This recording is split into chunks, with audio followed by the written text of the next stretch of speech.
ہمارے محترم علامہ صاحب تشریف فرما ہو چکے ہیں، تو میں بلا تاخیر دعوت خطاب دیتا ہوں عالم نبی الفاضل جلیل حضرت علامہ مولانا محمد عمر اقبال مصطفی صاحب خطیب اعظم سیالکوٹ۔ نعروں کی گونج میں آپ کا استقبال کیجئے۔ نعرہ تکبیر، نعرہ رسالت، آستانہ علیہ قادریہ قاسمیہ ڈوڈا شریف۔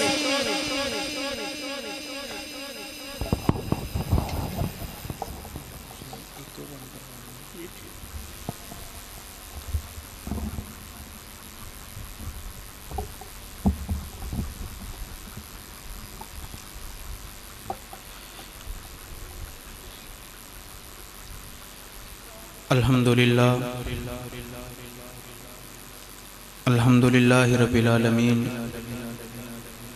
والعاقبۃ للمتقین والصلاة والسلام علی سید الانبیاء والمرسلین وعلی آلہ واصحابہ اجمعین۔ قال اللہ تعالی وتبارک فی القرآن المجید والفرقان الحمید۔ بسم اللہ الرحمن الرحیم۔ وَإِنَّكَ لَعَلَىٰ خُلُقٍ عَظِيمٍ۔ صدق اللہ العظیم وبلغنا رسولہ النبی الکریم الرؤوف الرحیم۔ وقال اللہ تعالی وتبارک فی شان حبیبہ مخبرا وامرا۔ ان اللہ وملائکتہ یصلون علی النبی یا ایہا الذین آمنوا صلوا علیہ وسلموا تسلیما۔ الصلاۃ والسلام علیک یا سیدی یا رسول اللہ وعلی آلک وصحابک یا سیدی یا نور اللہ۔ الصلاۃ والسلام علیک یا سیدی یا نور اللہ وعلی آلک وصحابک یا سیدی یا رحمۃ للعالمین۔ سب سے اولا و اعلیٰ ہمارا نبی، سب سے بالا و اعلیٰ ہمارا نبی، اپنے مولا کا پیارا ہمارا نبی، دونوں عالم کا دولا ہمارا نبی، خلق سے اولیاء، اولیاء سے رسول، سب رسولوں سے اعلیٰ ہمارا نبی۔ تمام تعریف و توصیف اللہ جل شانہ کے لیے جو خالق کائنات بھی ہے اور مالک ارض و سماوات بھی۔ اللہ تبارک و تعالی کی حمد و ثنا کے بعد آقائے نامدار، فخر کائنات، حبیب پروردگار، اللہ کے پیارے، امت کے سہارے، رب کے محبوب، دانائے غیوب، والی کون و مکان، سیاح لا مکان، سید انس و جاں، سرور لالا رخاں، نیر تاباں، سر نشین مہوشاں، احمد مجتبیٰ حضرت محمد مصطفیٰ صلی اللہ علیہ وآلہ وسلم کے حضور ناز میں اپنی محبتوں، عقیدتوں، ارادتوں کا خراج پیش کرنے کے بعد میرے محترم مکرم معزز سامعین و حضرات، السلام علیکم ورحمۃ اللہ وبرکاتہ۔ حضور علیہ الصلاۃ والسلام کی مبارک ذات، حضور کی ذات میں آپ جس نظریے سے بھی دیکھیں، جس پہلو سے بھی دیکھیں، جس نظر سے دیکھیں، حضور کی ذات میں بلندیاں ہی بلندیاں نظر آئیں گی اور حضور کی ذات میں کمال ہی کمال نظر آئے گا۔ حضور علیہ الصلاۃ والسلام کی ذات مبارکہ اللہ کے بعد اس کائنات میں تمام انسانوں سے بڑھ کر افضل حضور کی ذات ہے۔ کوئی فلک تے رہ یار گیا، کوئی جا سدرہ تے ہار گیا، ایک کالیاں زلفاں والا سی جڑا عرش تو وی لنگ پار گیا۔ تو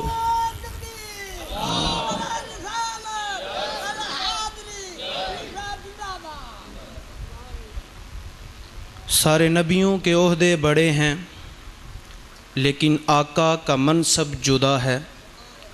سارے نبیوں کے عہدے بڑے ہیں لیکن آقا کا منصب جدا ہے۔ وہ امام صف انبیاء ہیں، ان کا رتبہ بڑوں سے بڑا ہے۔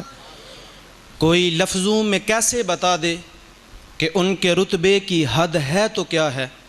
ہم نے اپنے بڑوں سے سنا ہے، صرف اللہ ہی ان سے بڑا ہے، صرف اللہ ہی ان سے بڑا ہے۔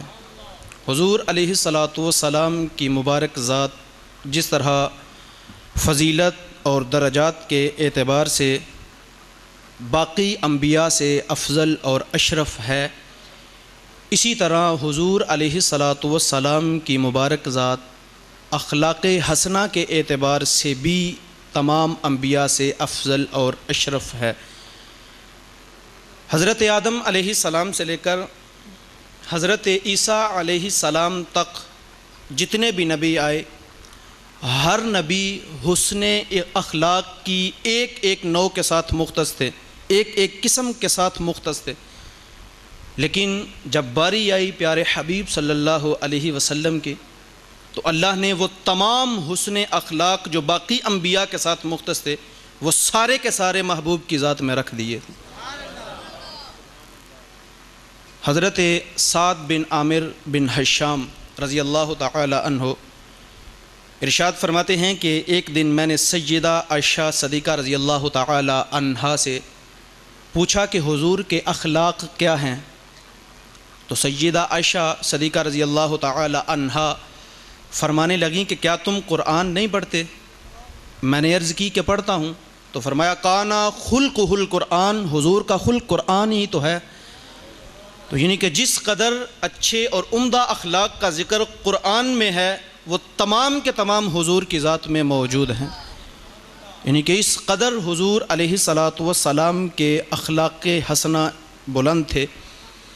حضور علیہ الصلاۃ والسلام کی حیات طیبہ کا تذکرہ پڑھیں تاریخ کے اوراق میں، آپ کو بے شمار ایسے واقعات نظر آئیں گے کہ حضور علیہ الصلاۃ والسلام کی زندگیوں کو دیکھ کر کافر کلمہ پڑھ لیتے تھے۔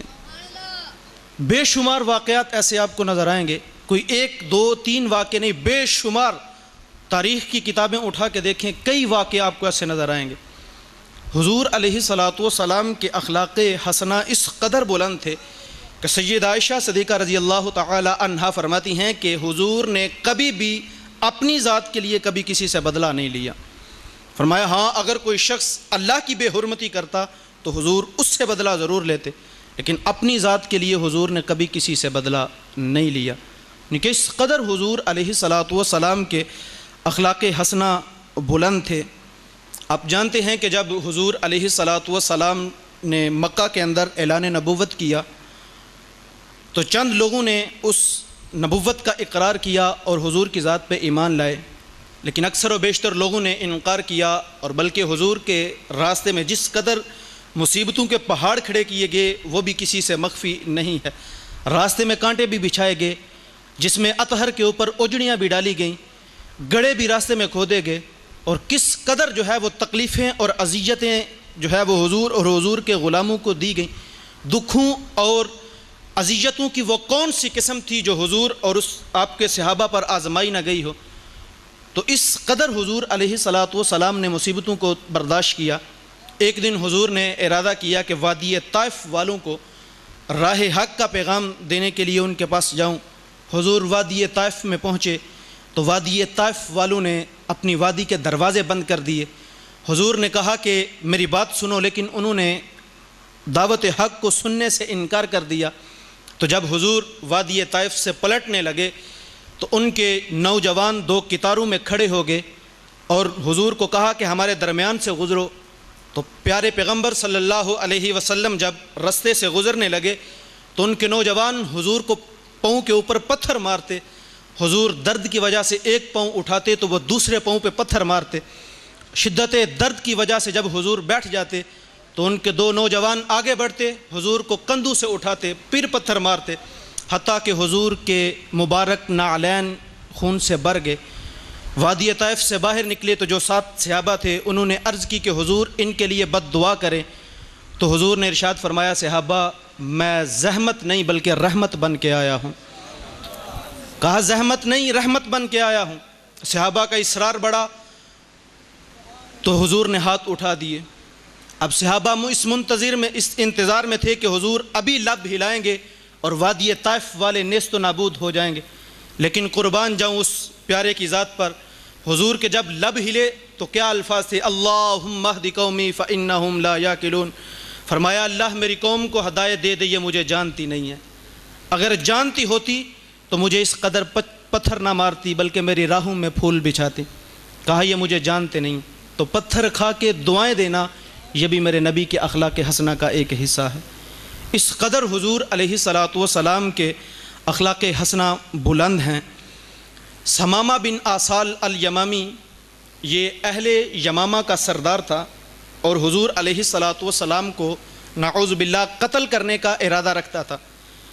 تو ایک دن یہ مسلمانوں کے قبضے میں آیا تو اس کو مسجد نبوی کے اندر ستون کے ساتھ باندھ دیا گیا۔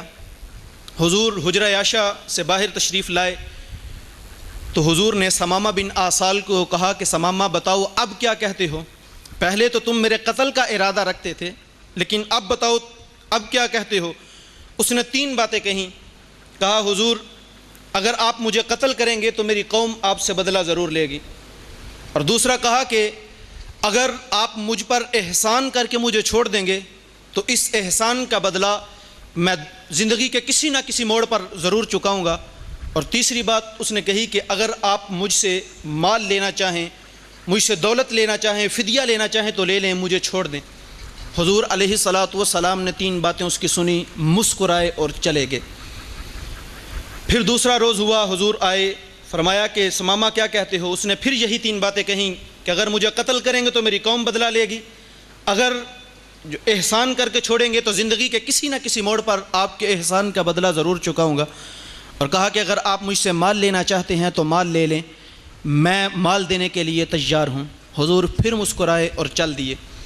تیسرا روز ہوا، حضور نے پھر آ کے پوچھا، اس نے یہی 3 باتیں کہیں۔ حضور مسکرائے، صحابوں کو کہا صحابہ اسے کھول دو اور اسے جانے دو۔ ثمامہ بن آصال اب خود کہتا ہے کہ میں مسجد نبوی سے نکلنا چاہتا تھا لیکن میرے قدم واپس پلٹتے تھے۔ کہتا میں مسجد نبوی سے باہر نکلا، ایک درخت کی آڑ میں غسل کیا تو دوبارہ حضور کی بارگاہ میں حاضر ہوا۔ حضور نے پوچھا ثمامہ اب جاتے کیوں نہیں؟ میں نے عرض کی حضور اب جانے کے لیے رہا ہی نہیں۔ کہا حضور اب جانے کے لیے رہا ہی نہیں۔ تو ذرا غور کریں، کیا حضور نے اس کے سامنے کوئی لمبی چوڑی تقریریں کی تھی؟ کیا حضور نے اس کے سامنے بخاری اور مسلم کا درس رکھا تھا؟ صرف کیا تھا کہ حضور کے اخلاق حسنہ کو دیکھ کر وہ کلمہ پڑھ کے مسلمان ہو گئے۔ اور پھر جب حضور کی بارگاہ میں آیا، کلمہ پڑھ کے مسلمان ہوا تو عرض کرنے لگا، عرض کی حضور اس کائنات کے اندر اگر مجھے کسی شخص سے سب سے زیادہ نفرت تھی تو وہ آپ کی ذات تھی، لیکن اب اس کائنات کے اندر اگر میں کسی سے سب سے زیادہ محبت کرتا ہوں تو وہ آپ کی ذات ہے۔ اور کہا کہ حضور اس کائنات کے اندر جس شہر سے مجھے سب سے زیادہ نفرت تھی وہ آپ کا شہر مدینہ تھا، لیکن آج مجھے اپنی جان سے بڑھ کر جس شہر سے محبت ہے وہ بھی شہر مدینہ ہے۔ تو یہ کس کا فیض تھا؟ حضور علیہ الصلاۃ والسلام کے اخلاق حسنہ کا۔ حضور علیہ الصلاۃ والسلام کی اداؤں کو دیکھ کر کافر کلمہ پڑھتے تھے۔ وہ بوڑھی خاتون کا واقعہ اکثر آپ نے علماء سے سنا ہوگا کہ جس نے یہ سنا کہ مکے میں کوئی جادوگر آ گیا ہے اور جس سے وہ بات کرتا ہے اس کو اس کا دین چھوڑنے پہ مجبور کر دیتا ہے اور اس کو اپنے دین میں لے آتا ہے، تو وہ بوڑھی خاتون یہ سن کر اپنا سامان باندھ کر مکے کے باہر کھڑی ہو گئی اور مکہ چھوڑنے پر راضی ہو گئی، اس لیے کہ میں اپنا دین نہیں چھوڑوں گی، کیونکہ وہ جادوگر جس کے ساتھ باتیں کرتا ہے، جس کے پاس بیٹھتا ہے، اسے اپنا دین چھوڑنے پہ مجبور کر دیتا ہے۔ تو وہ بوڑھی خاتون سامان باندھ کے مکے کے ایک چوک میں کھڑی تھی اور کسی کا انتظار کر رہی تھی کہ کوئی آئے اور میرا سامان اٹھا کے مجھے میری منزل تک پہنچا دے، لیکن قربان جاؤں وہاں سے گزر ہوا تو میرے پیارے پیغمبر صلی اللہ علیہ وسلم کا، حضور کا گزر ہوا۔ حضور نے اس مائی کو پریشان دیکھا تو پوچھا مائی کیا بات ہے، کیوں پریشان ہو؟ کہا بیٹا میرا کوئی بھی سامان اٹھانے والا نہیں ہے، میں نے سنا ہے کہ مکے کے اندر کوئی جادوگر آ گیا ہے اور وہ لوگوں کو دین چھوڑنے پر مجبور کر رہا ہے اور اپنے دین میں شامل کر رہا ہے، تو میں نہیں چاہتی کہ میں اپنے آباء و اجداد کا دین چھوڑ دوں، تو میں اس لیے مکہ چھوڑ کے جا رہی ہوں، اور میں پریشان اس لیے ہوں کہ میرا کوئی بھی سامان اٹھانے والا نہیں ہے۔ تو حضور نے مسکرا کے مائی سے کہا کہ مائی، جس کا کوئی نہیں اس کا میں بن کے آیا ہوں۔ حضور نے مائی کا سامان کندھوں پہ رکھا اور مائی کے ساتھ چل پڑے۔ جب منزل مقصود پہ پہنچے، حضور نے سامان رکھا اور حضور مائی سے سامان لے کر واپس پلٹنے لگے، تو مائی نے کہا بیٹا میری بات سنو۔ حضور واپس مائی کی طرف پلٹے تو مائی نے کہا بیٹا، جو مکے میں جادوگر آیا ہے اس سے بچ کے رہنا، وہ کہیں تمہیں تمہارا دین چھوڑنے پہ مجبور نہ کر دے اور اپنے دین میں شامل نہ کر لے۔ تو حضور نے جب سنا تو حضور مسکرا پڑے، کہا مائی، جس کو تو جادوگر کہتی ہے میں وہی اللہ کا رسول بن کے آیا ہوں۔ جب اس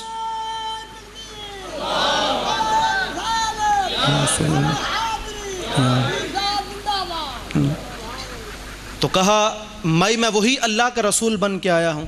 تو مائی نے کہا بیٹا، اگر تو اللہ کا رسول ہے اور تیرے اخلاق ایسے ہیں تو پھر مجھے بھی کلمہ پڑھا، اپنے غلاموں میں شمار کر لے۔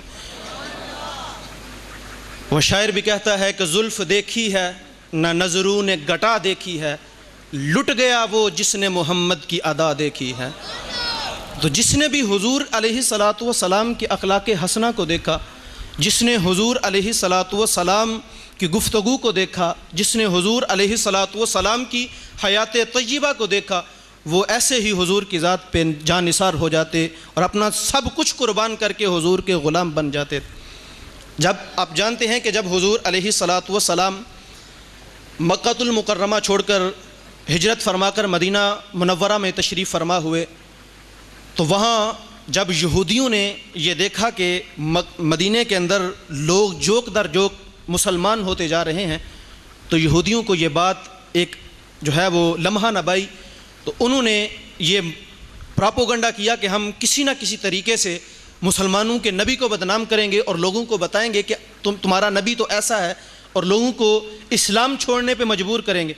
تو انہوں نے ایک پراپوگنڈا بنایا اور یہودیوں نے اپنے علماء کی ایک جماعت کو اکٹھا کیا اور کہا کہ تم ایسا کرو کہ سوالات ترتیب دو اور مسلمانوں کے نبی سے مناظرہ کرو، اور مناظرہ کرو گے تو اگر ان کو جواب نہیں آئے گا تو ہم کہیں گے کہ دیکھو تمہارے نبی کو تو کسی چیز کا پتہ ہی نہیں ہے، تم کس نبی کے پیچھے چل پڑے ہو۔ اب ان کی جماعت اکٹھی ہوئی علماء کی، اور انہوں نے سوال ترتیب دینے شروع کر دیے کہ ہم یہ سوال کریں گے، اگر وہ صحیح جواب دیں گے تو ہم اس پر یہ اعتراض کر دیں گے، پھر وہ جواب دیں گے، پھر یہ اعتراض کر دیں گے۔ بلکہ ایک تاریخ میں نے پڑھا کتاب میں کہ انہوں نے 100 سوال اسی طرح ترتیب دیا کہ وہ جواب دیتے جائیں گے، ہم اس پر اعتراض کرتے جائیں گے۔ اب ان میں جو علماء، یہودیوں کے علماء میں جو سب سے بڑا عالم تھا وہ تھا عبداللہ ابن سلام۔ اب اس کے انڈر جو ہے وہ ایک جماعت تیار کی گئی اور حضور علیہ الصلاۃ والسلام کی طرف بھیجی گئی مناظرے کے لیے۔ لیکن جب حضور علیہ الصلاۃ والسلام کے پاس وہ جماعت پہنچی، حضور مسجد نبوی میں تشریف فرما تھے اور صحابہ کو حضور جو ہے وہ صلہ رحمی کے اوپر گفتگو ارشاد فرما رہے تھے۔ وہ حدیث پاک حضور نے ارشاد فرمائی، سل من قطعک واعف عمن ظلمک، کہ صحابہ جو تمہارے ساتھ قطع تلقی کرتا ہے، جو تمہارے ساتھ رشتہ داریوں کو توڑتا ہے، تم اس کے ساتھ رشتہ جوڑو۔ اور فرمایا واعف عمن ظلمک، جو تمہارے ساتھ ظلم کرتا ہے تم پر، تم اس کو معاف فرما دو۔ تو حضور اس پہ گفتگو ارشاد فرما رہے تھے۔ تو جو جماعت یہودیوں کی آئی، عبداللہ ابن سلام اور جو اس کے ساتھی تھے، وہ آ کے حضور کے مجلس میں بیٹھ کے اور حضور کی گفتگو کو سننے لگے۔ اب گفتگو کو سن رہے تھے، جب حضور گفتگو سے فارغ ہوئے، حضور علیہ الصلاۃ والسلام نے عبداللہ ابن سلام کو دیکھا اور کہا کہ عبداللہ ابن سلام بتاؤ کہاں آئے ہو؟ عرض کی حضور آیا تو کسی اور سلسلے تھا، لیکن اب آپ کا غلام بننے آیا ہوں۔ جب اس نے کلمہ پڑھا، واپس عبداللہ ابن سلام اور اس کے ساتھی چلے گئے، تو یہودیوں نے عبداللہ ابن سلام سے کہا کہ یہ کیا بات ہوئی، تم نے کوئی سوال بھی نہیں کیا اور ایسے ہی اپنا آپ بیچ کے آگے اور اپنا آپ نبی کے انڈر کر کے آگے۔ کہا تم نے کوئی سوال کیا ہوتا اور وہ جواب دیتے، ہم یہ سمجھتے کہ چلو انہوں نے جواب دے دیا، یہ ان کے علم سے مطمئن ہو کے مسلمان ہو گیا، لیکن تم نے سوال بھی کوئی نہیں کیا اور یوں ہی اپنا آپ پیش کر کے آگے۔ تو عبداللہ ابن سلام نے کہا کہ جب میں حضور کی بارگاہ میں بیٹھا اور حضور کے چہرے کو دیکھا تو کہا کہ میں نے جب حضور کے چہرے کو دیکھا تو حضور کے چہرے کو دیکھ کے میرے دل نے کہا کہ یہ چہرہ کسی جھوٹے کا چہرہ ہو ہی نہیں سکتا. کہا یہ چہرہ کسی جھوٹے کا چہرہ ہو ہی نہیں سکتا. کہا اس لیے میں نے اپنا آپ حضور کی ذات پہ قربان کر دی. تو یہ وہ چیزیں میں نے آپ کے سامنے رکھیں اور حضور کی سیرت طیبہ کے وہ واقعات آپ کے سامنے رکھے کہ جن میں کفار حضور کی حیات طیبہ کو دیکھ کر، حضور کے اخلاق حسنہ کو دیکھ کر کلمہ پڑھتے تھے. لیکن صاحبو غور کی بات یہ ہے، کبھی وہ وقت تھا کہ حضور کی مبارک ذات کو دیکھ کے لوگ کلمہ پڑھتے تھے، لیکن آج مسلمانوں کے جو حالات بن گئے ہیں، آج ہمارے کردار کو دیکھ کر لوگ دین سے متنفر ہو رہے ہیں. ایک ہندو رائٹر مصنف ہے جس کا نام ہے سوامی لکشمن پرساد. اس نے حضور علیہ السلام کی شان کے اندر اتنی خوبصورت کتاب لکھی ہے، عرب کا چاند، مارکیٹ کے اندر موجود ہے. آپ پڑھیں، آپ کو پڑھ کے اتنا سکون ملے گا اور اتنا جو ہے وہ آپ کو مزہ آئے گا کہ جتنا آپ کسی مسلمان کی لکھی ہوئی کتاب کو پڑھنے کا مزہ نہیں آئے گا. یعنی کہ اس قدر اس نے حضور کی ذات کی اخلاق حسنہ اور اس قدر بیان کیے ہیں کہ آپ پڑھیں گے تو آپ کے دلوں کو ایسا سکون ملے گا اور آپ کے دلوں کو راحت ملے گی. تو سوامی لکشمن پرساد ہندو رائٹر، جب اس نے یہ کتاب لکھی تو اس کو کسی نے سوال کیا کہ سوامی، تم نے مسلمانوں کے نبی کے بارے میں اتنی اچھی کتاب لکھی ہے تو تم کلمہ پڑھ کے اس نبی کے غلام کیوں نہیں بن جاتے؟ تو سوامی لکشمن پرساد نے جو جواب دیا وہ اس امت کے لیے سبق ہے. اس نے کہا کہ میں نے جب اس مسلمانوں کے نبی کی سیرت لکھنے کے لیے بڑی بڑی کتابوں کا مطالعہ کیا اور جب میں نے ان کی حیات طیبہ کے واقعات کو پڑھا تو مجھے جو ہے وہ یہ لگا کہ مجھے اس نبی کا غلام بن جانا چاہیے، اور میرے دل نے کہا کہ تم اس نبی کے غلام بن جاؤ. کہا تو پھر اس نبی کے غلام بنتے کیوں نہیں؟ کہا جب میں موجودہ مسلمانوں کے حالات دیکھتا ہوں تو میں کہتا ہوں میں ہندو ہی بہتر ہوں. یعنی کہ مسلمانوں کا کردار اس قدر جو ہے وہ گر چکا ہے کہ آج لوگ ہمارے کردار کو دیکھ کے دین سے متنفر ہو رہے ہیں. کبھی وہ وقت تھا کہ اسلام کا کردار دیکھ کے لوگ جو ہے وہ مسلمان ہوتے تھے، لیکن آج مسلمانوں کا کردار دیکھ کے لوگ دین سے متنفر ہو رہے ہیں. ہم نے اس قدر اپنے کردار کو گرا دیا ہے. میرے پیر و مرشد فرماتے ہیں کہ ہمارا ایک دوست سکھوں کے گردوارے میں گیا اس نیت سے کہ وہ دیکھے کہ ان کے عبادت کا طور طریقہ کیا ہے، کہ وہ کس طرح عبادت کرتے ہیں.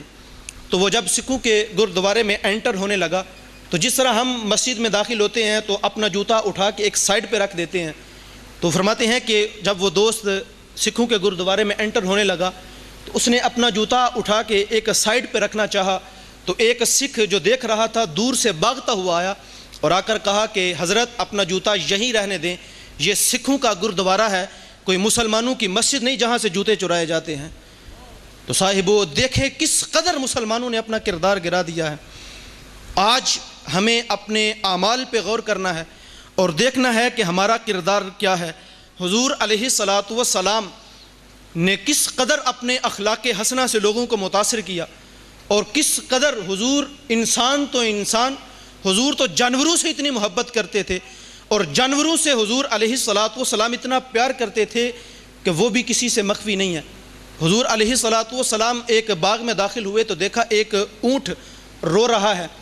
تو حضور علیہ السلام جلدی سے اس کے پاس گئے اور اس کی پشت کے اوپر حضور نے ہاتھ پھیرا اور پھر حضور نے صحابہ سے مخاطب ہو کے ارشاد فرمایا کہ صحابہ یہ کس کا اونٹ ہے؟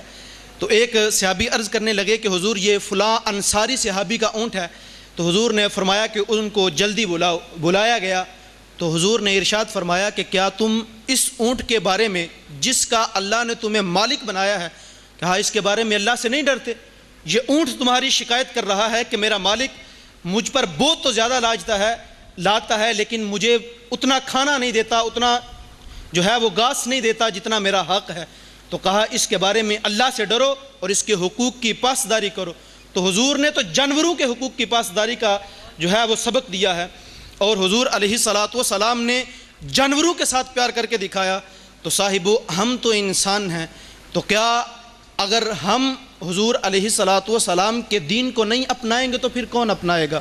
ہم حضور علیہ السلام کی سیرت طیبہ کو نہیں اپنائیں گے تو پھر کون جو ہے وہ اپنائے گا؟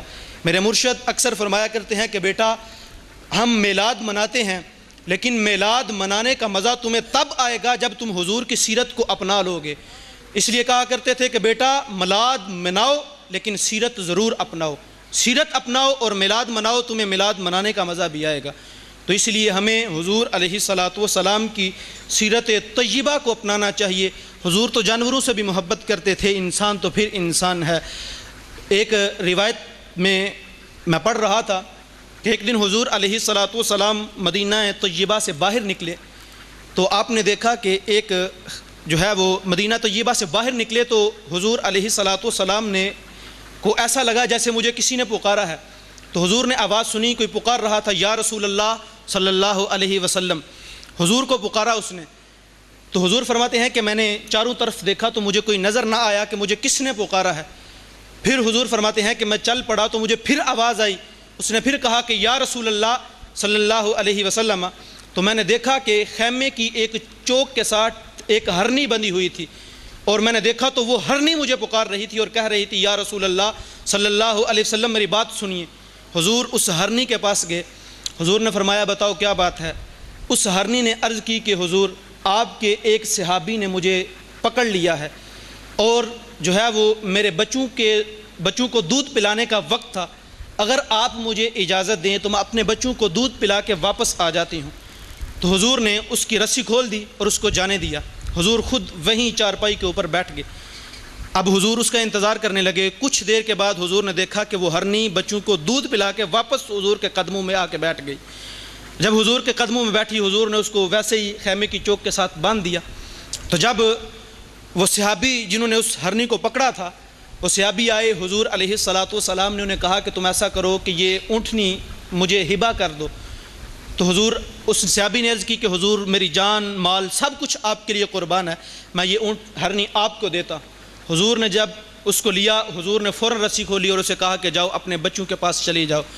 جب وہ ہرنی پلٹی تو بھاگتی ہوئی جا رہی تھی لیکن اس کی زبان سے یہ الفاظ تھے، حدیث پاک کے لفظ ہیں کہ اس کی زبان پہ یہ الفاظ تھے کہ اشہد ان لا الہ الا اللہ و اشہد ان محمدن عبدہ و رسولہ۔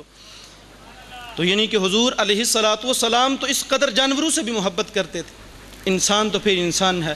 حضور کے اخلاق حسنہ اس قدر واضح اور روشن ہیں کہ تاریخ اٹھائیں آپ کو حضور کے اخلاق کے ایسے ایسے واقعات نظر آئیں گے کہ حضور نے تو کافروں کے ساتھ محبت کی ہے۔ حاتم طائی کی بیٹی ایک غزوے میں قید ہو کر مسلمانوں کے قبضے میں آئی تو جب اس کو حضور کے سامنے لایا گیا تو اس کے سر کے اوپر چادر نہیں تھی۔ تو حضور علیہ السلام نے جلدی سے آگے بڑھے اور حضور نے اس کے سر کے اوپر چادر دی تو کسی نے کہا حضور یہ تو کافر کی بیٹی ہے۔ تو میرے نبی نے ارشاد فرمایا کہ صحابہ اگرچہ بیٹی ہے لیکن بیٹی تو ہے، کہا کافر کی بیٹی ہو یا مسلمان کی بیٹی ہو بیٹی بیٹی ہوتی ہے۔ اللہ یا رسول۔ تو کبھی حضور علیہ السلام کے اخلاق حسنہ ایسے تھے کہ لوگ دیکھ کے کلمہ پڑھتے تھے، لیکن آج ہمارا کردار یہ ہے کہ ہم نے اپنے کردار کو اتنا گرا دیا ہے کہ لوگ دین سے متنفر ہو رہے ہیں۔ ہم اتنے گر گئے، یا آپ دیکھ لیں کہ اکثر روڈ کے اوپر واٹر کولر جو نصب کیے جاتے ہیں اس کے جو گلاس ہوتے ہیں ہمیں وہ بھی زنجیروں کے ساتھ باندھنے پڑتے ہیں۔ تو کیا یہ امت مسلمہ کا حال ہے؟ ہماری لیٹرینوں کے گندے لوٹے زنجیروں کے ساتھ باندھنے پڑتے ہیں، لوگ وہ بھی نہیں چھوڑتے۔ مسجدوں کی ٹوٹیاں تک لوگ نہیں چھوڑتے۔ تو کیا یہ امت مسلمہ کا حال ہے؟ کبھی امت مسلمہ کہ جو ہے وہ لوگوں کو دیکھ کر لوگ کلمہ پڑھتے تھے۔ امام محمد رحمۃ اللہ علیہ، امام اعظم ابو حنیفہ کے جو شاگرد ہیں، آپ کا جنازہ اٹھا تو اس وقت کے جو یہودی اور عیسائی تھے انہوں نے بھی کہا کہ چلو یار مسلمانوں کے امام کا جنازہ ہے ہم بھی اس میں شریک ہوتے ہیں۔ تاریخ اٹھا کے دیکھیں کہ جو یہودی اور عیسائی جس نے امام محمد کے جنازے کو کندھا دیا تو جب کندھا امام محمد کے جنازے کی چارپائی کو چھوا اسی وقت زبان سے کلمے جاری ہو۔ تو ہمارے بزرگوں کی لاشیں میتیں لوگوں کو دین دیتی تھیں، لیکن آج ہم زندہ لاشیں لوگوں کو دین سے متنفر کر رہے ہیں۔ ہمارے حالات یہ ہیں کہ لوگ دین سے متنفر ہو رہے ہیں۔ حضرت سلطان باہو رحمۃ اللہ علیہ، آپ آخری لمحات میں جب سخت بیمار ہوئے تو آپ کے مرید ایک ہندو طبیب اور حکیم کے پاس گئے اور کہا کہ چلو ہمارے حضرت کی طبیعت کافی خراب ہے، تم جا کر ان کا علاج کرو۔ تو اس ہندو طبیب نے کہا کہ تمہارے پیر کا نام کیا ہے؟ انہوں نے کہا کہ ہمارے پیر کا نام حضرت سلطان باہو رحمۃ اللہ علیہ ہے۔ تو اس ہندو طبیب نے انکار کر دیا، کہا میں نہیں جاؤں گا۔ اس نے کہا کیوں؟ ان کا علاج کیوں نہیں تم کرو گے؟ تو اس ہندو طبیب اور حکیم نے کہا کہ میں اس لیے ان کے پاس نہیں جاؤں گا کیونکہ میں نے سنا ہے کہ جس کے اوپر حضرت سلطان باہو رحمۃ اللہ علیہ کی نظر بھی پڑ جاتی ہے وہ کلمہ پڑھ کے مسلمان ہو جاتا ہے۔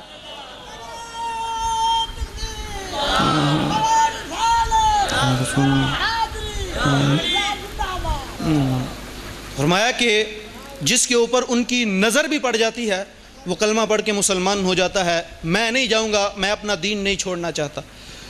تو اس نے کہا کہ تم ایسا کرو کہ میں بڑا ماہر طبیب ہوں، بڑا ماہر حکیم ہوں، تم ایسا کرو ان کی قمیض اتار کے لے آؤ، تو میں ان کی قمیض دے کر ان کی بیماری کی تشخیص کروں گا اور ان کا علاج کروں گا۔ تو وہ مرید حضرت سلطان باہو رحمۃ اللہ علیہ کے پاس آئے اور آ کر عرض کرنے لگے کہ حضرت وہ تو آنے سے انکار کر رہا ہے، اور اس نے کہا کہ آپ ایسا کرو کہ ان کی قمیض لے آؤ تو میں اس سے ان کی بیماری کا پتہ کر کے جو ہے وہ ان کا علاج کروں گا۔ تو حضرت سلطان باہو رحمۃ اللہ علیہ نے جب اپنی قمیض کو اتارا تو اتارتے ہوئے آپ نے کہا کہ جاؤ میری قمیض لے جاؤ، جو کام فقیر کی نظر کرتی ہے وہی کام فقیر کی قمیض بھی کرے گی۔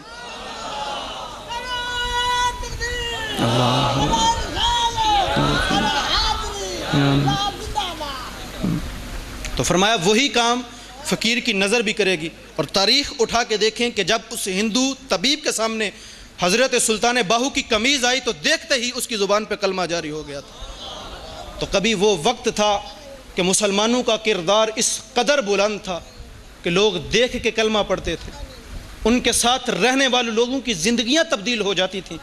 لیکن آج حالات یہ ہیں کہ ہماری زندگیاں لوگوں کو دین سے متنفر کر رہی ہیں۔ اس قدر مسلمان جو ہے وہ آپس میں بٹ گئے اور اس قدر مسلمانوں کو ذلت اور رسوائی کا جو سامنا کرنا پڑ رہا ہے، اس کی بنیادی وجہ یہی ہے کہ ہم نے حضور کی تعلیمات کو چھوڑ دیا ہے۔ ورنہ مسلمانوں کا کردار تو اس قدر بلند تھا کہ جو لوگ ان کے ساتھ رہتے تھے ان کی زندگیاں تبدیل ہو جاتی تھیں۔ آؤ میں واقعہ سناتا ہوں آپ کو مدینے کی گلیوں کا۔ آپ جانتے ہیں کہ حضرت عمر بن خطاب رضی اللہ تعالی عنہ کے زمانے میں عورتیں بھی مسجد میں نماز پڑھتی تھیں۔ تو بعد میں حضرت عمر نے فتنوں کی وجہ سے اس کو منع کر دیا اور کہا کہ عورتیں گھر میں نماز پڑھیں، لیکن پہلے عورتیں بھی مسجد میں جماعت کے ساتھ نماز پڑھا کرتی تھیں۔ تو ایک عورت مسجد میں نماز پڑھنے کے لیے آتی تو اس نے دیکھا کہ ایک نوجوان لڑکا ہر روز اس کے رستے میں کھڑا ہوتا ہے اور اس کو دیکھتا رہتا ہے۔ تو ایک دن اس عورت نے کہا کہ کیا بات ہے، میں دیکھ رہی ہوں کہ کتنے دنوں سے تم میرے رستے میں کھڑے ہوتے ہو اور مجھے دیکھ رہے ہوتے ہو، تو تمہارا مقصد کیا ہے یہاں کھڑے ہونے کا اور مجھے دیکھنے کا؟ تو اس نے واضح اور کھلی بات کہی۔ اس نے کہا کہ میں یہ تمنا رکھتا ہوں، یہ آرزو رکھتا ہوں کہ تمہیں حاصل کروں، اور تمہیں حاصل کرنا میری زندگی کا معراج ہے، میری زندگی کا مقصد ہے، تو میں تم سے شادی کرنا چاہتا ہوں۔ تو اس عورت نے کہا کہ ٹھیک ہے، میں تمہارے ساتھ شادی کرنے کے لیے تیار ہوں، لیکن میری ایک شرط ہے۔ اس نے کہا کہ جلدی بتاؤ، میں تمہاری شرط ابھی پوری کرنے کے لیے تیار ہوں۔ اس نے کہا نہیں، اتنی جلدی نہیں، میری شرط یہ ہے کہ تم صرف 40 دن حضرت عمر کے پیچھے نماز پڑھ لو۔ کہا 40 دن ان کے پیچھے نماز پڑھو، 40ویں دن آخری نماز کے بعد جب تم یہاں آؤ گے تو حسب وعدہ میں یہاں تمہارا انتظار کروں گی۔ اب 40 دن وہ نوجوان نماز پڑھتا رہا۔ 40ویں دن کی آخری نماز پڑھنے کے بعد وہ رستے سے گزر رہا تھا نظریں جھکا کر، تو وہ عورت حسب وعدہ وہاں کھڑی تھی۔ اس نے جب نوجوان کو گزرتے ہوئے دیکھا تو کہا کہ نوجوان کہاں جا رہا ہے؟ میں تمہارے انتظار میں یہاں کھڑی ہوں۔ اس نے کہا خیر سے کھڑی رہو، عمر نے دل کا تعلق دنیا سے توڑ کر رب سے جوڑ دیا ہے۔ کہا اب مجھے تمہاری ضرورت نہیں ہے، اب اس دل کا تعلق عمر نے رب سے جوڑ دیا۔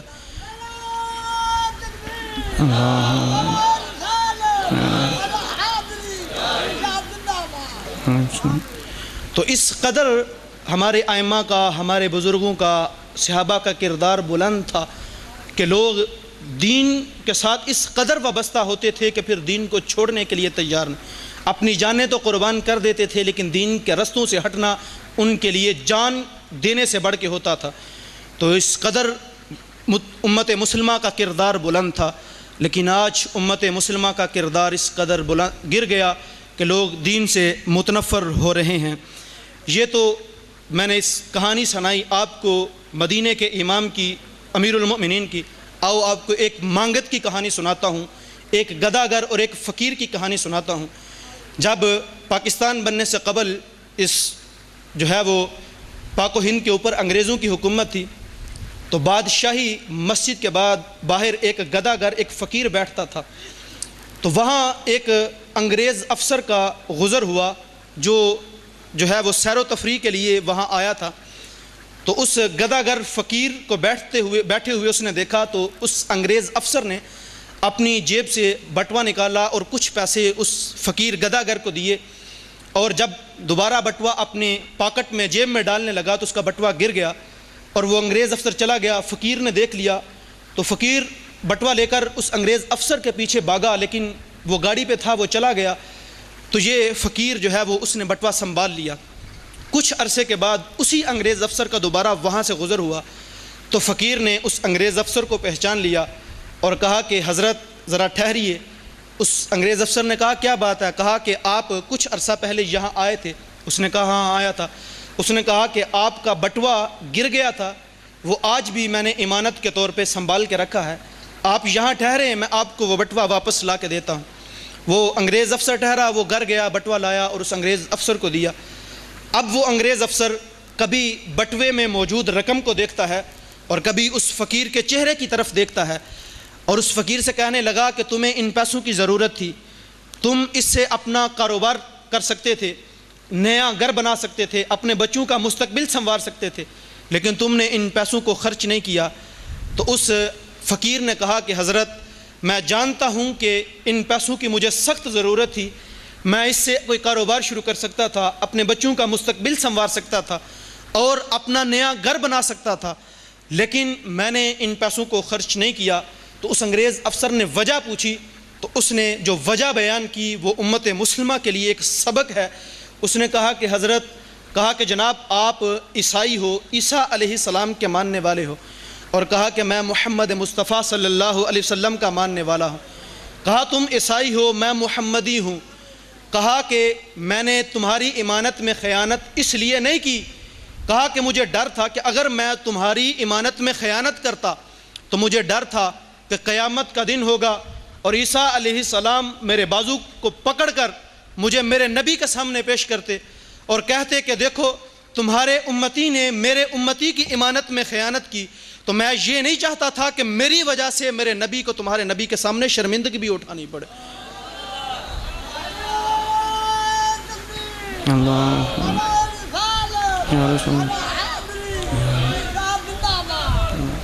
تو کہا میں یہ نہیں چاہتا تھا کہ میرے نبی کو میرے عمل کی وجہ سے تمہارے نبی کے سامنے شرمندگی اٹھانی پڑے، کہا اس لیے میں نے تمہاری امانت کو تمہیں واپس کر دیا۔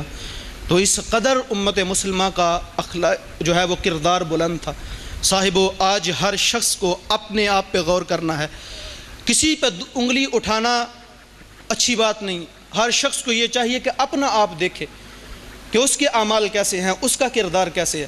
میں آپ کو کہوں کہ آپ برے ہیں، وہ برا ہے، وہ برا ہے، تو اس سے معاشرہ ٹھیک نہیں ہوگا۔ معاشرہ تب ٹھیک ہوگا جب میں اپنے آپ کو درست کروں گا، جب میں خود کو ٹھیک کروں گا۔ تو ہر شخص اگر اپنے آپ کا محاسبہ کرے اور اپنے آپ کو ٹھیک کرے تو معاشرہ خود بخود ٹھیک ہو جائے گا۔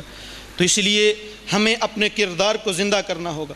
آج امت مسلمہ کو اگر پوری دنیا کے اوپر ذلت و رسوائی کا سامنا کرنا پڑ رہا ہے تو اس کی بنیادی وجہ یہی ہے کہ امت مسلمہ نے اپنے کردار کو گرا دیا، اور امت مسلمہ نے اسلام کی تعلیمات کو اور حضور کی تعلیمات کو چھوڑ دیا ہے۔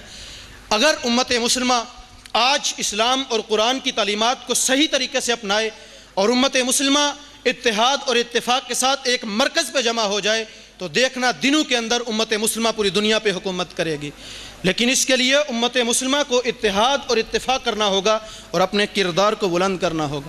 آج ہم بڑی بڑی باتیں کرتے ہیں کہ ہم امریکہ کا ٹکڑے ٹکڑے کر دیں گے، لیکن ہمیں اپنے آپ پہ غور کرنا ہے کہ ہمارا کردار کیا ہے۔ ہم کیسے امریکہ کے ٹکڑے کریں گے، کیسے ہندوستان کے ٹکڑے کریں گے؟ صرف باتوں سے کام نہیں ہوگا، ہمیں اپنے کردار کو بلند کرنا ہوگا، کردار دکھانا ہوگا۔ تو صاحبو، حضور علیہ الصلوۃ والسلام کی تعلیمات کو اپناؤ، اور حضور علیہ الصلاۃ والسلام کے اخلاق حسنہ پہ غور کریں اور حضور کی اخلاق حسنہ کو اپنانے کی کوشش کریں۔ آج ہر شخص صرف مطلب پرستی میں کھو گیا ہے۔ ہر شخص یہ دیکھتا ہے، کوئی بھی کام ہو تو وہ دیکھتا ہے کہ اس کام میں میرا فائدہ ہے، وہ یہ نہیں دیکھتا کہ اس کام کے پیچھے لوگوں کا نقصان کتنا ہو رہا ہے۔ تو اس قدر امت مسلمہ نے اپنے آپ کو گرا دیا، اور اس قدر ہم نے کردار کو گرا دیا ہے کہ لوگ جو ہے وہ آپس میں ایک دوسرے کے خون کے پیاسے ہو گئے۔ امت مسلمہ کو اپنا کردار بلند کرنا پڑے گا، اور امت مسلمہ کو جو ہے وہ اپنا کردار بلند کر کے اسلام اور قرآن کی تعلیمات کو اپنانا پڑے گا، ورنہ یوں ہی ذلت اور رسوائیوں میں امت مسلمہ پھنسی جائے گی۔ اور جس انداز سے آج امت مسلمہ کو ذلت اور رسوائی کا سامنا کرنا پڑ رہا ہے، آپ دیکھ لیں برما کے اندر، مصر کے اندر اور شام کشمیر کے اندر کس قدر امت مسلمہ کے اوپر ظلم کیا جا رہا ہے۔ لیکن اگر یہی امت مسلمہ ایک مرکز پہ جمع ہوتی، یہی امت مسلمہ جو ہے وہ اتحاد اور اتفاق کے ساتھ اکٹھی ہوتی، تو امت مسلمہ کی طرف کوئی آنکھ بھی اٹھا کر دیکھنے والا نہیں تھا۔ حضرت عمر بن خطاب کے دور میں اس وقت کی سپر پاور کیسر و کسریٰ، جب اسلامی فوجوں نے جو ہے وہ کیسر و کسریٰ کی طرف رخ کیا تو انہوں نے بھی گھٹنے ٹیک دیے تھے اور کہا کہ ہم مسلمانوں کا سامنا نہیں کر سکتے، کیونکہ ان کے اندر جو سب سے بڑی دولت ہے اور ان کے پاس جو سب سے بڑا ہتھیار ہے وہ اتحاد اور اتفاق کا ہتھیار ہے۔ تو اس لیے ہمیں جو ہے وہ اپنے کردار کو بلند کرنا پڑے گا۔ آج ہر شخص کو اپنے اعمال کی طرف دیکھنا ہے۔ ہر شخص یہی ہے کہ وہ اپنے کسی نہ کسی کام سے اپنا مطلب نکالتا ہے، اور وہ نہیں دیکھتا کہ میرے عمل کی وجہ سے کتنے لوگوں کا نقصان ہو رہا ہے۔ وہ یہ نہیں دیکھتا کہ میری وجہ سے کتنے لوگوں کو تکلیف ہو رہی ہے۔ وہ یہ نہیں دیکھتا کہ میری وجہ سے کتنے لوگوں کا دل ٹوٹ رہا ہے۔ وہ صرف اپنا فائدہ دیکھتا ہے کہ اس میں میرا فائدہ ہے۔ تو ہمیں جو ہے وہ امت مسلمہ کو اپنا کردار بلند کرنا پڑے گا۔ ہمیں لوگوں کی دل شکنی کا خیال رکھنا ہوگا، اور ہمیں حالات کے اندر جو ہے وہ ایسے جو ہے وہ ایک ماحول بنانا ہوگا کہ کوئی کسی کا دل نہ توڑے، کوئی کسی کو تکلیف نہ دے، اور اسلام اور قرآن کی تعلیمات کو اپنانا ہوگا۔ یہ دل شکنی بہت بڑا جرم ہے۔ حضرت عائشہ صدیقہ رضی اللہ تعالی عنہا فرماتی ہیں کہ ایک دن حضور علیہ الصلاۃ والسلام کا دریائے رحمت جوش میں آیا، تو حضور علیہ الصلاۃ والسلام نے ارشاد فرمایا کہ اے عائشہ، آج جو مانگنا ہے مانگو، میں تمہیں عطا کروں گا۔ حضرت عائشہ فرماتی ہیں کہ میں نے سوچا کہ آج موقع اچھا ہے، عرض کی حضور اگر آپ اجازت دیں تو میں اپنے والد محترم سیدنا صدیق اکبر رضی اللہ تعالی عنہ سے مشورہ کرنا چاہتی ہوں۔ تو حضور نے فرمایا عائشہ جاؤ مشورہ کر لو۔ حضرت عائشہ رضی اللہ تعالی عنہا اپنے والد محترم سیدنا صدیق اکبر رضی اللہ تعالی عنہ کے پاس پہنچیں اور ان کو بتایا کہ حضور کا دریائے رحمت جوش میں ہے۔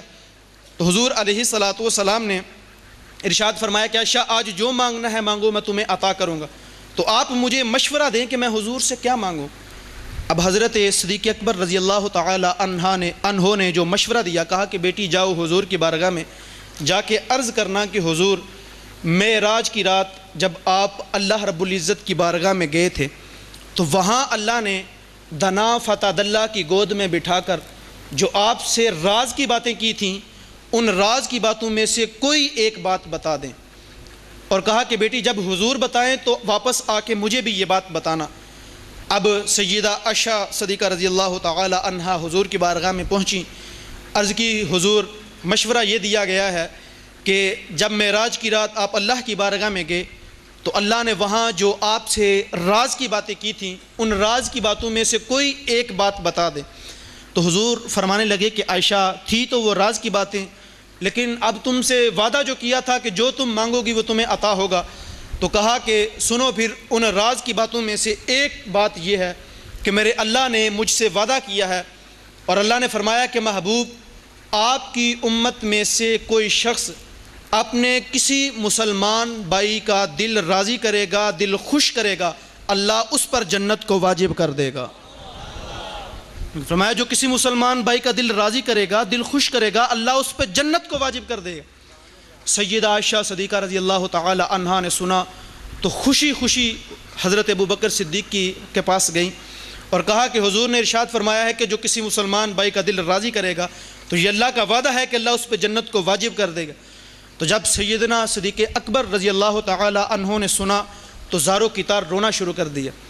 اب حضرت عائشہ عرض کرنے لگیں کہ ابا حضور کیا بات ہے، میں نے تو خوشی والی خبر سنائی لیکن آپ زاروں کی طرح رونا شروع ہو گئے۔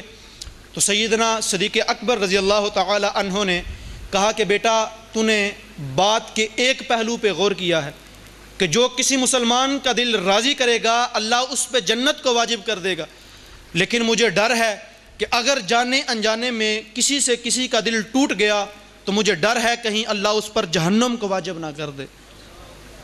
تو اس قدر جو ہے وہ نزاکت قلبی کا خیال رکھا اور کہا کہ بیٹا مجھے ڈر ہے کہ کہیں اس پہ جہنم کو واجب نہ کر دیا جائے۔ تو آج ہر شخص مطلب پرست بن گیا اور یہی ہے کہ وہ اپنا مطلب نکالتا ہے اور دیکھتا ہے کہ اس میں میرا فائدہ ہے، وہ نہیں دیکھتا کہ اس کے پیچھے کتنے لوگ برباد ہو رہے ہیں، وہ نہیں دیکھتا کہ اس کے پیچھے کتنے لوگ تکلیف میں مبتلا ہو رہے ہیں، وہ نہیں دیکھتا کہ کتنے لوگوں کو جو ہے کتنے لوگوں کی دل شکنی ہوگی، کتنے لوگوں کا دل ٹوٹے گا، وہ صرف اپنا مطلب دیکھتا ہے۔ حضرت خواجہ معین الدین چشتی اجمیری رحمۃ اللہ علیہ سلطان الہند، آپ کے پاس آپ کا ایک مرید بڑی دور سے آپ کا پسندیدہ کھانا تیار کر کے لایا، آ کے عرض کی کہ حضرت میں آپ کا پسندیدہ کھانا آپ کے لیے بڑی چاہت اور محبت کے ساتھ لے کے آیا ہوں، آپ اس کو تناول فرما لیں۔ تو حضرت خواجہ معین الدین چشتی اجمیری رحمۃ اللہ علیہ فرمانے لگے کہ میں اس کو نہیں کھا سکتا، تم ایسا کرو کہ کسی اور کو کھلا دو۔ تو اس نے کہا کہ حضرت میں بڑی چاہت اور بڑی دلی محبت کے ساتھ آپ کے لیے بنا کے لایا ہوں۔ تو آپ نے اس کھانے کو تناول فرما لیا۔ جب وہ شخص واپس چلا گیا تو حضرت خواجہ معین الدین چشتی اجمیری رحمۃ اللہ علیہ کا جو مرید ہر وقت آپ کے پاس رہتا تھا، اس نے عرض کی کہ حضرت آپ جانتے تھے کہ آج آپ کا نفلی روزہ تھا، تو آپ نے نفلی روزہ ہونے کے باوجود کھانا کھا لیا، اس کی وجہ کیا ہے؟ آپ اس کو انکار بھی کر سکتے تھے اور اس کو کہہ دیتے تھے کہ آج میرا نفلی روزہ ہے تو میں نہیں کھا سکتا، آپ نے کھانا کیوں کھایا حالانکہ آپ جانتے تھے کہ آج آپ کا نفلی روزہ؟ تو حضرت خواجہ معین الدین چشتی اجمیری رحمۃ اللہ علیہ نے فرمایا، کہا کہ بیٹا وہ میرے لیے بڑی دلی محبت سے بنا کے لایا تھا، کہا کہ میں نے کھانا کھا لیا، میرا روزہ ٹوٹ گیا، میں نے روزہ توڑ دیا، لیکن روزہ ٹوٹ گیا اس کی قضا ہے، لیکن اگر دل ٹوٹ جاتا تو اس کی قضا کوئی نہیں ہے۔ کہا روزہ ٹوٹ گیا تو میں دوبارہ رکھ سکتا ہوں، اس کی قضا ہے، میں دوبارہ رکھ سکتا ہوں، لیکن اگر اس کا دل ٹوٹ جاتا تو اس کی کوئی قضا نہیں تھی۔ تو صاحبو کس قدر امت مسلمہ اور ہمارے ائمہ ہمارے بزرگوں نے لوگوں کی دلی نزاکت اور قلبی نزاکت کا خیال رکھا۔ آج ہمیں اپنے کردار کو زندہ کرنا ہے اور ہمیں دیکھنا ہے کہ ہم کیا کر رہے ہیں اور جو ہے وہ ہم کیا کر رہے ہیں۔ آج جو ہے وہ مسلمان تو دور دور سے تعلق رکھنے والے تو دور کی بات، آج سکا بھائی بھی جو ہے وہ جب لڑائی ہوتی ہے تو سالوں سالوں تک جو ہے وہ دوسرے بھائی کو بلانا گوارا نہیں کرتا، عید کے دن بھی سلام لینا گوارا نہیں کرتے بلکہ منہ پھیر کے دوسری طرف کر لیتے ہیں۔ صاحبو حضور نے تو محبتیں بانٹی تھیں، حضور نے تو اخوت کا درس دیا تھا، بھائی چارے کا درس دیا تھا۔ آج ہم کس معاملے میں پڑ گئے اور کس قدر لڑائی جھگڑوں میں پڑ گئے۔ حضور نے تو جو ہے وہ ان لڑائی جھگڑوں کو ختم کر دیا تھا، حضور نے تو محبتیں بانٹی تھیں، حضور نے تو پیار بانٹا تھا۔ حضور علیہ الصلوۃ والسلام نے جس انداز سے جو ہے وہ مہاجر اور انصار کو بھائی بھائی بنایا تھا، وہ سبق ہماری نظروں سے آج اوجھل ہو گیا، پوشیدہ ہو گیا۔ حضور نے تو بھائی چارے کا درس دیا، حضور نے تو اخوت کا درس دیا، لیکن آج سگے بھائی کو دیکھنے کے لیے تیار نہیں ہے۔ وہ کسی شخص نے ایک بڑی خوبصورت بات لکھی، اس نے کہا کہ میں ایک دن رستے سے جا رہا تھا تو میں نے دیکھا کہ دو کتے آپس میں لڑ رہے تھے اور بڑی سخت لڑائی ہو رہی تھی ان کی، تو میں دیکھ کر واپس چلا گیا۔ ایک گھنٹے کے بعد دوبارہ میرا اسی رستے سے گزر ہوا تو میں نے دیکھا کہ اب وہی دو کتے آپس میں بڑے پیار سے ایک دوسرے کے ساتھ کھیل رہے تھے، ایک دوسرے کا منہ چاٹ رہے تھے۔ تو میں نے سوچا کہ یار یہ کتا ہو کر اگر لڑتا ہے تو چند منٹوں کے اندر صلح کر لیتا ہے، لیکن ایک انسان ہے کہ اگر لڑتا ہے تو پھر 20 سال جو ہے وہ دوسرے کا منہ دیکھنے کے لیے تیار نہیں۔ اور اس قدر انہوں نے اپنے دلوں کے اندر نفرتیں پیدا کر لی ہیں اور نفرتوں کا گھر بنا لیا دل کے اندر کہ اس سے سلام لینا گوارا نہیں ہے، سگے بھائی سے ملنے کے لیے تیار نہیں ہے۔ تو صاحبو حضور نے ہمیں تو اس بات کا درس نہیں دیا تھا۔ حضور علیہ الصلوۃ والسلام نے ہمیں جو درس دیا، بلکہ ایک حدیث میں حضور علیہ الصلوۃ والسلام نے ارشاد فرمایا کہ اگر کوئی شخص تمہارے ساتھ ظلم کرتا ہے، تمہارے ساتھ زیادتی کرتا ہے، تمہاری غلطی نہیں، تمہارا قصور نہیں ہے. کہا اس نے تمہارے ساتھ ظلم کیا، تمہارا قصور نہیں تھا، تمہاری غلطی نہیں، ساری غلطی اس کی، سارا قصور اس کا، لیکن اس کے باوجود تم اللہ کی رضا کے لیے اس کو معاف کر دو. کل قیامت کے دن جنت کے وسط کے اندر میں تمہیں ایک محل کی ضمانت دیتا ہوں. جنت کے کنارے پہ بھی نہیں کہا، جنت کے وسط کے اندر اس شخص کو جو ہے وہ محل کی ضمانت دیتا ہوں کہ جو شخص غلطی نہ ہونے کے باوجود بھی دوسرے کو معاف کر دے، یعنی کہ اس کی غلطی نہ ہو، دوسرے کی غلطی ہو، لیکن پھر بھی وہ کہے کہ جا میں نے تجھے معاف کیا. تو کہا معاف کر دو، میں تمہیں جنت کے وسط کے اندر، جنت کے درمیان کے اندر محل کی ضمانت دیتا ہوں. حضور نے تو اس انداز سے امت مسلمہ کی رہنمائی فرمائی. لیکن آج امت مسلمہ کن چکروں میں پڑ گئی، اور امت مسلمہ جس حال میں ہے وہ آپ سے مخفی نہیں ہے، پوشیدہ نہیں ہے. آج بائی بائی کے خون کا پیاسا ہو گیا. تو ہمیں تو حضور نے یہ درس نہیں دیا تھا، اور حضور علیہ الصلوۃ والسلام نے ہمیں اس چیز کا درس نہیں دیا. حضور نے ہمیں محبتیں سکھائیں، حضور نے محبت کا درس دیا، پیار کا درس دیا. تو صاحبو، آج ہر شخص اپنے آپ پہ غور کرے اور اپنے اعمال پہ غور کرے کہ ہمارے اعمال کیا ہیں. اگر ہم اپنے اعمال پہ غور کر لیں گے اور ان کو ٹھیک کریں گے تو معاشرہ خود بخود ٹھیک ہو جائے گا. امت مسلمہ، اب آپ کو ایک تو اتحاد اور اتفاق کے ساتھ ایک مرکز پہ جمع ہونا ہے، اور دوسرا اپنے کردار کو بلند کرنا ہے. آج یہاں آنے کا، اور یہاں جو لوگ اعتکاف میں بیٹھے ہیں، آج ان کے لیے سب سے بڑا جو سبق ہے وہ یہی ہے کہ وہ اس روحانی محفل سے یہی سبق لے کے جائیں کہ ہر شخص اپنے کردار کو بلند کرے گا، اور ہر شخص جو ہے وہ اپنے آپ کو حضور کی سیرت طیبہ پہ چلائے گا اور حضور کی سیرت طیبہ کو اپنانے کی کوشش کرے گا. یہ آج کی محفل کا سبق ہے.